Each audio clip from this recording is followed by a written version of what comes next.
Now, micropropagation of banana. Micropropagation of banana at industrial level maintains high standards of homogeneity in plants like pineapple, banana, strawberry and potato. What is micropropagation? Already you learned about micropropagation. What is micropropagation? இப்போ அந்த டெக்னிக்கை நம்ம எந்த பிளான்ட்டுக்கு நம்ம apply பண்ணியிருக்காங்க for banana மட்டும் கிடையாது, some other plants also like pineapple, strawberry and potato. Here, why they are performing this micropropagation at industrial level?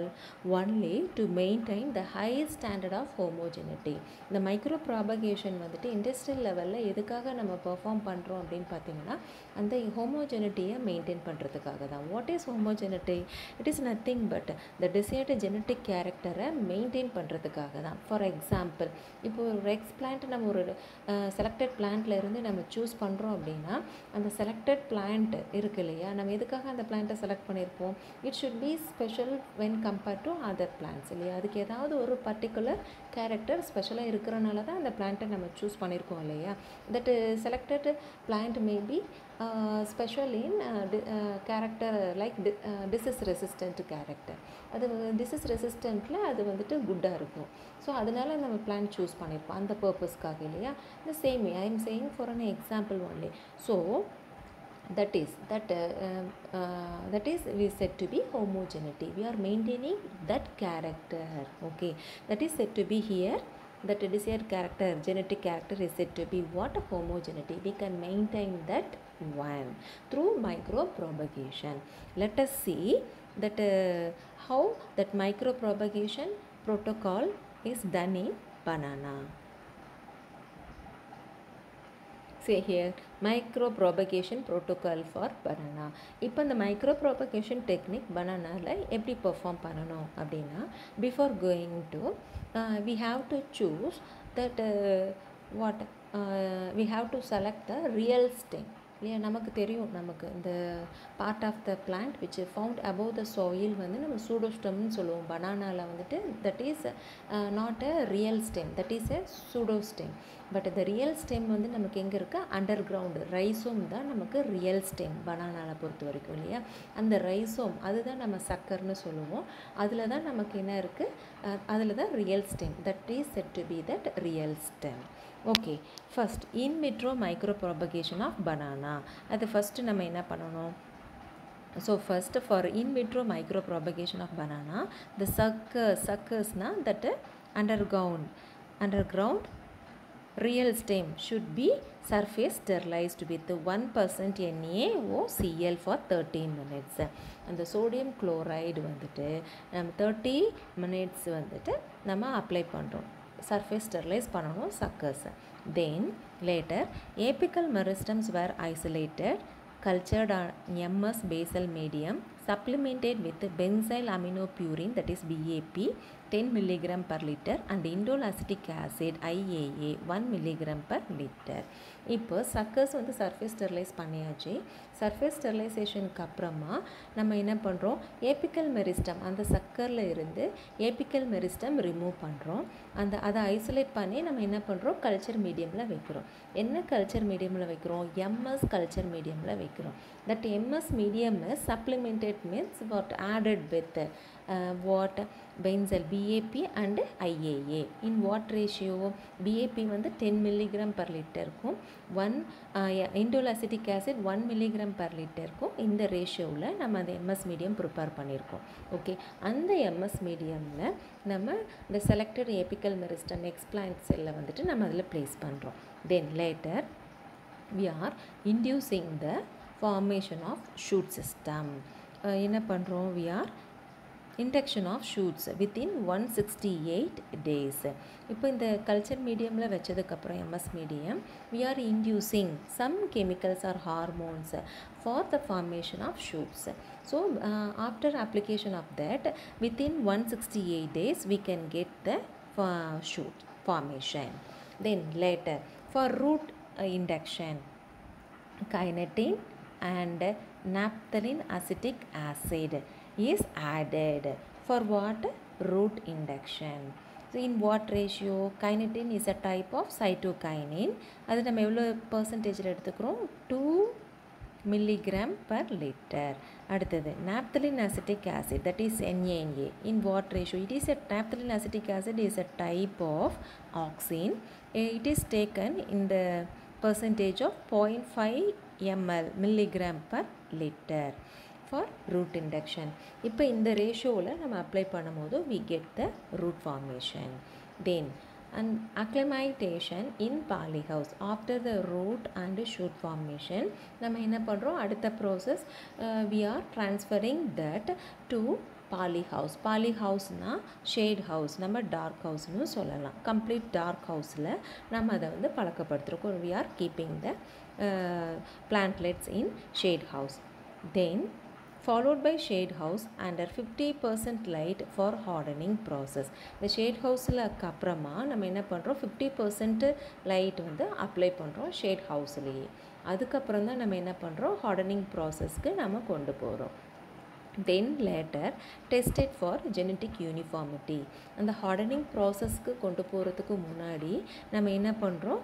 all the plantlets are tested for genetic uniformity. Then hardening process and then all the plants are finally transferred to the field. So in this way we are performing the micropropagation technique in banana.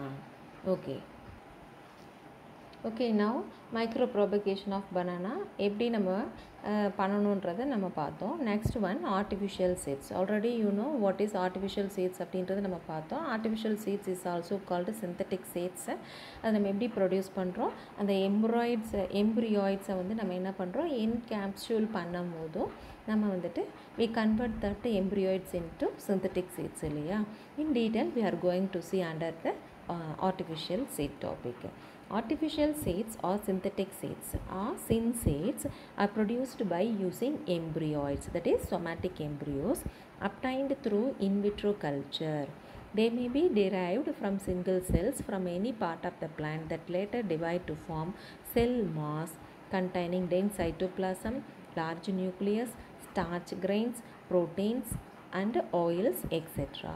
இப்போ artificial சீட்ஸை நம்ம synthetic சீட்ஸுன்னு நம்ம சொல்கிறோம் அல்லது சின் சீட்ஸ்ன்னு சொல்கிறோம். how they are produced?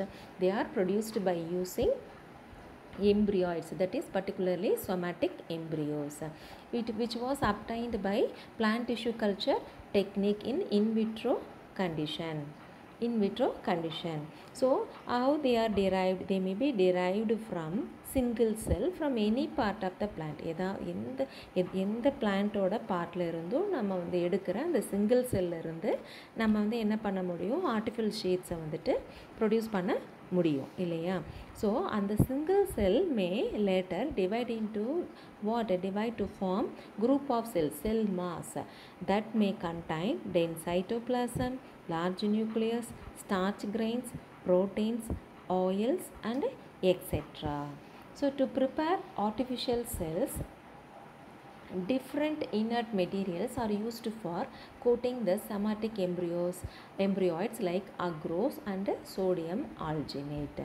இப்போது நம்ம artificial சீட்ஸை நம்ம prepare பண்ணுறதுக்கு different inert materials, some inert materialsனால் like agarose and sodium alginate are used for coating the somatic embryoids.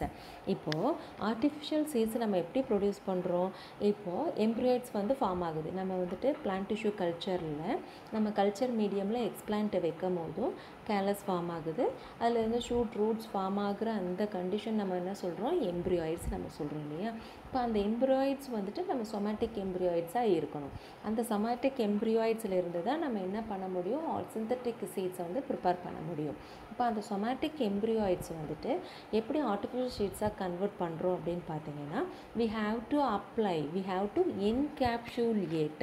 என்கேப்சூல்னால் என்னது? நம்ம we have to add, நம்ம என்ன ஆட் பண்ணோம்? Across and sodium alginate.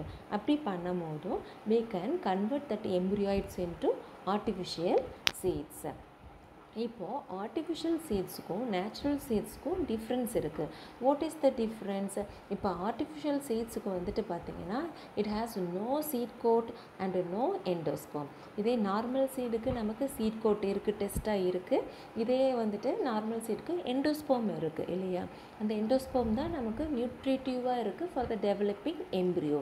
But the two seed coat and endosperm are absent where in artificial seeds. இப்போ நம்ம வந்துட்டு அதை வந்து நம்ம அது இல்லாமல் நம்ம ஒரு பிளான்ட்லெட்டை டெவலப் பண்ண முடியாது இல்லையா? சீட்ஸை வந்து சீட்லேருந்து ஒரு பிளான்ட்லெட்டை டெவலப் பண்ண முடியாது.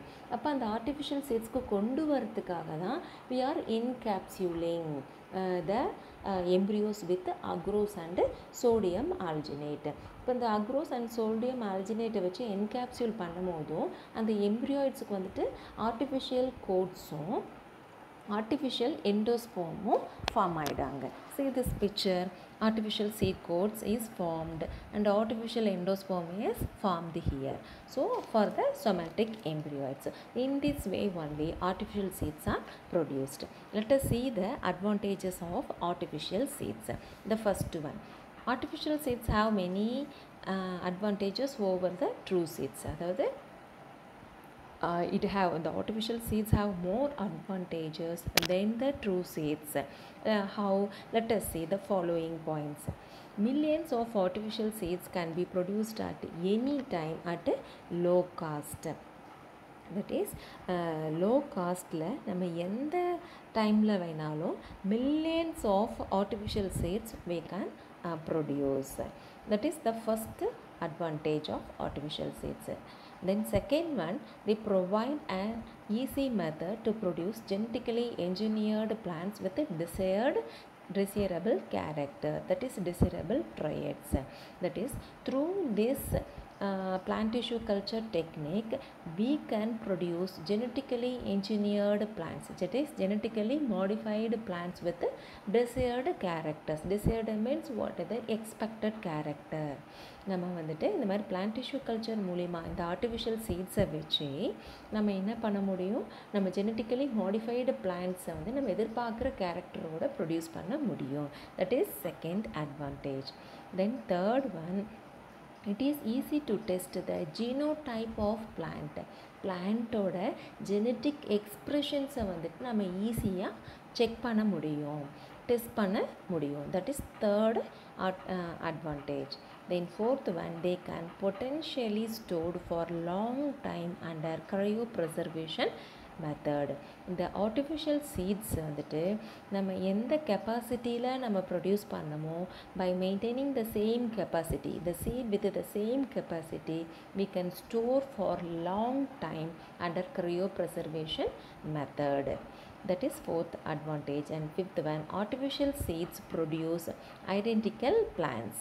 Artificial seeds மூலமா நம்ம வந்துட்டு ஒரே மாதிரியான பிளான்ட்ஸை ப்ரொடியூஸ் பண்ண முடியும். That is fifth advantage. And finally the last advantage of artificial seeds, the period of dormancy of artificial seed is greatly reduced, hence growth is faster with a shortened life cycle.